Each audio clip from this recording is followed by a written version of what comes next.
Welcome back. This is Business Now. It's Chama Day here on the show today. A question from Harrison Thuo.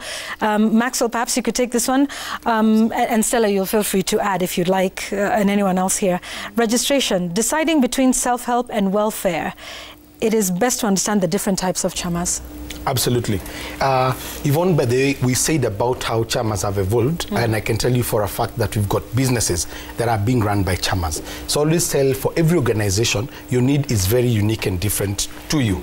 So one of the things we do is we need to find out where do we want to go. How long do we want this chama to be in existence? All right. Stella was talking about merry-go-round, people bringing money on the table. But we also have chamas where we are putting money, we're not getting anything out until we get to our goals. And we'll talk about investments when we get to that point.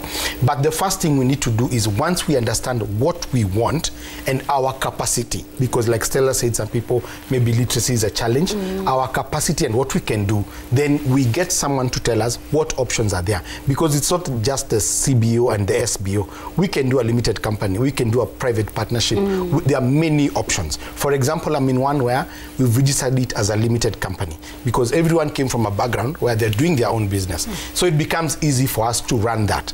But some other groups doing the same thing would opt for a CBO because we don't want to do these tax returns, we don't want to do the AG returns. We find it is too complicated for what we want to achieve.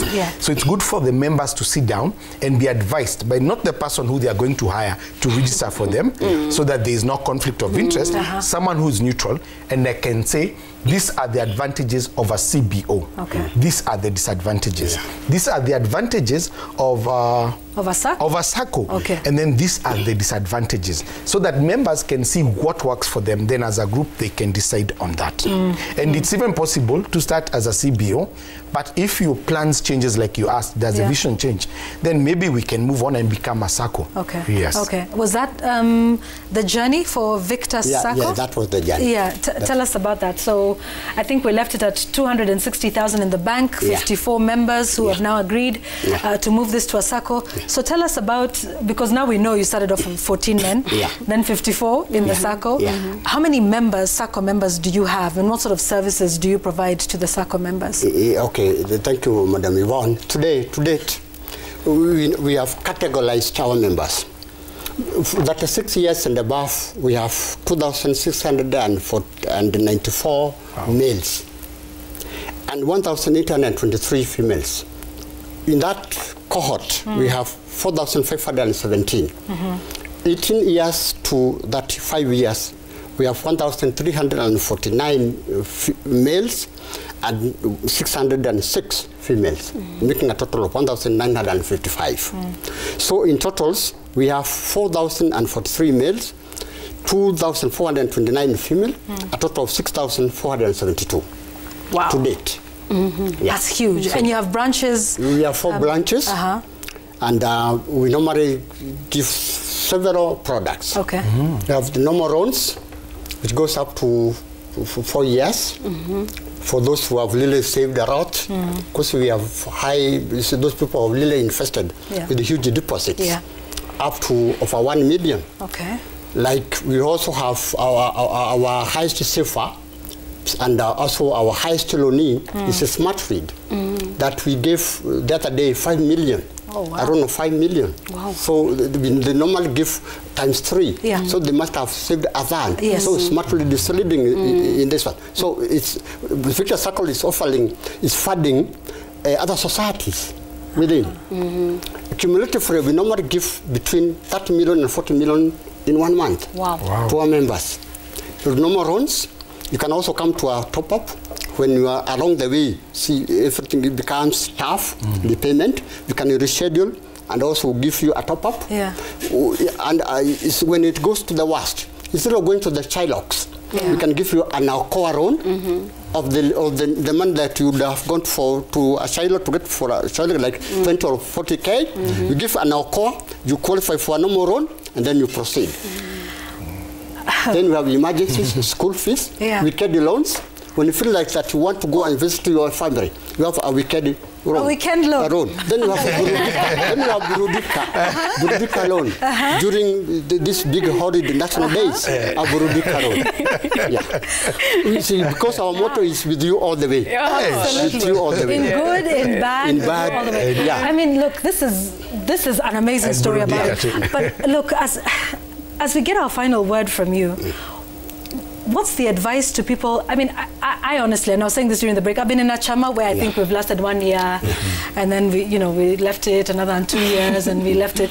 But you guys have stuck around for like 24 years and are now a SACCO. So what's your advice to other people who are watching and saying, yeah, okay, we've sort of lost our enthusiasm along the way. What advice do you give to other chamas, merry-go-rounds, self-help group, welfare group, CBO? Yeah, thank you, Madam Yvonne. See, what the advice I can give, see, everything goes around to leadership, and most importantly, integrity. If leaders lack integrity, the chama cannot survive. If a leader is not committed and have integrity issues, you will not go anywhere. I've faced so many people as we go to out there marketing.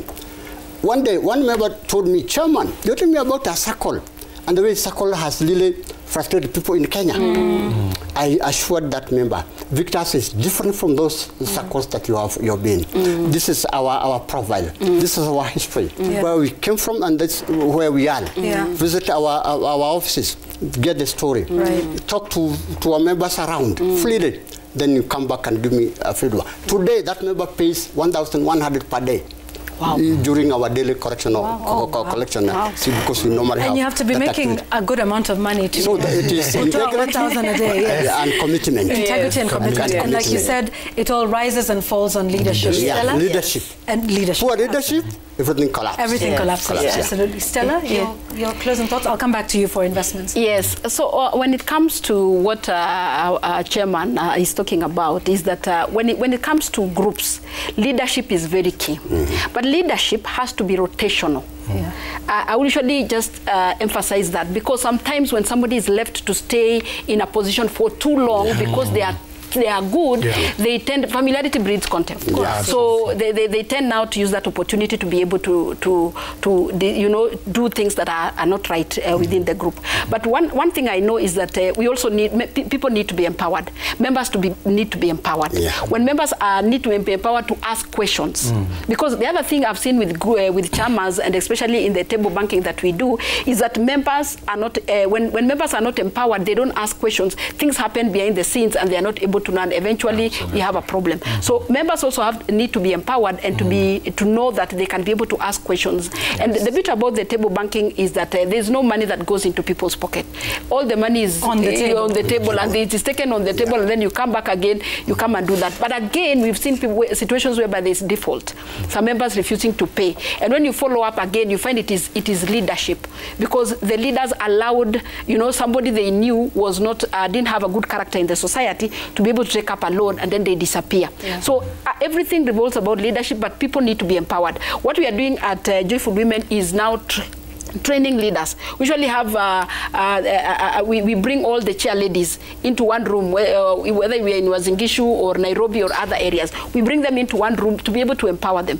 Or sometimes we just go to the ground, we bring the 3 officials, we empower the 3 officials. So by the time they are going back, they have knowledge. And then that knowledge now they translate it to the groups. So leadership is very key when it comes to taking. I love what Stella is saying, because apart from them being trained to work in those circles, that means that knowledge is being transferred to people in different areas who can run their business using the same skills and the values that the chairman is talking about. Absolutely. Quick one on investments. On investments, let's start from goals. Your goals determine the form of investments. There are 3 options for you to invest in. And the first one we always say is cash preservation. what do we want to do with the cash at the moment. The second one is on income, and the third one is capital growth. So income is, I want to have fixed income, so maybe we have 200,000 and we don't want to do anything for now, so we'll go to Chairman Sacco and invest that money and ask for a good fixed income return. So we want that money there for 3 years. We believe in 3 years we'll have enough to build a few houses for rental. Then maybe, like in the group I am, we want to buy some printing machines. So we have been working, our long-term goal for 5, 7 years is to bring a machine that's maybe around 12 million. So we don't have 12 million now. What can we do? We have this money, so we go back to our goals and say, can we have some bit in cash preservation, and we can put some money in income growth where we are getting a fixed income and risk with only maybe 20% to get more returns. Right? So that by the end of the 3rd or 4th year, we can be able to purchase that machines. So your goals are, number one, the most important things to help you on how you will invest. And then number two, once we've decided on the goals and the duration, then we can opt for which vehicle to use in terms of investment. But one more thing, Yvonne. We also need to identify, because if you are in investment, your risk appetite could be very different from the chairman and Stella and myself. So we need to say, there's a test I do. What is every member's individual appetite? Because if 3 people have a high risk appetite and they're the domineering people in this group, then every time they want us to kufa dereva kufa abiria. Maxwell weka pesa hapo. Kama mbaya kaende, right? And then 70% are thinking, no, we don't need to do that. Or maybe we can allocate 20% and take that risk. So it's good for members to do all this. And I liked what Stella said, because conflict and resolution arise if people don't get to express themselves. So even how a meeting is run, and I think you can get a template maybe from Stella and other people of how to run a meeting, because that protocol and the process is very, very important. Just to add, Yvonne, on investment, is that there is also something that I usually encourage groups to do, is to come up with an investment strategy. That is what is missing. So when you have an investment strategy, there's no, you minimize conflict, because you have agreed and said, we'll invest in these vehicles. So you can say, we'll invest in money market, we'll put some in the Sacco, we'll put some in the treasury bond. So you all are in agreement on your investment vehicles, because you have a strategy which you can keep checking on as years go by.